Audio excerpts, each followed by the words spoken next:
محمد صلى الله عليه وعلى آله وأصحابه وبارك وسلم শুকরিয়া আদায় করতেছি মহান রব্বুল আলামিনের দরবারে। রব্বুল আলামিন বিশেষ করে আমাদেরকে তাকবীর জামাত পর্যন্ত পৌঁছার তৌফিক দান করেছেন। শেষ দর্স এবং সমাপনী এই অনুষ্ঠানের মজলিসে আমরা উপস্থিত হতে পেরেছি, শুকরিয়া তার বলি আলহামদুলিল্লাহ। এতক্ষণ আমরা গুরুত্বপূর্ণ আলোচনা শুনছিলাম, আসাদাজা কেরাম আলোচনা রাখছেন। মূল ব্যাপার হলো এতটুকুই যে ইলমের মূল উদ্দেশ্য হবে আমল, আর আমলের সাথে ইখলাস থাকতে হবে। ইখলাস যদি না থাকে ওই আমলে কোনো মূল্য থাকবে না। আর ইখলাস বলা হয় কুল ইন্না সলাতি ওয়া নুসুকি ওয়া মাহইয়ায়া ওয়া মামাতি লিল্লাহি রাব্বিল আলামিন। আমার যাহা কিছু সব একমাত্র আল্লাহ রাব্বুল আলামিনের রাজি খুশির উদ্দেশ্যেই আমলগুলো হবে।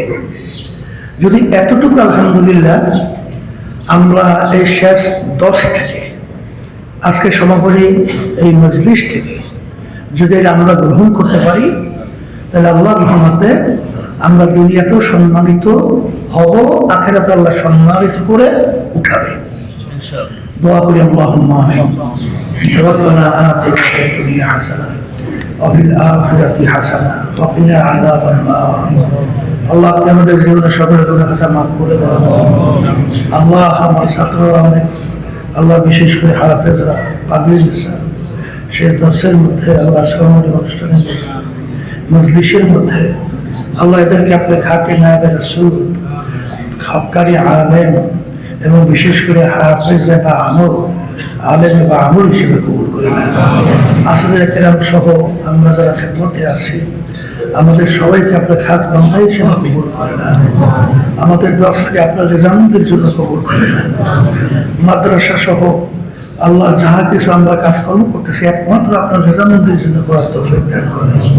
রব্বুল আলামিন আমাদের বিশেষ করে মাদ্রাসার প্রয়োজনকে গায়বা খাজানা দ্বারা পুরো করে দিয়ে হককে আমাদের কাছে হক হিসেবে প্রকাশ করে, বাতিলকে বাতিল হিসেবে প্রকাশ করে দিয়ে আমাদের সকলকে হকের উপর থাকার তৌফিক দান করে।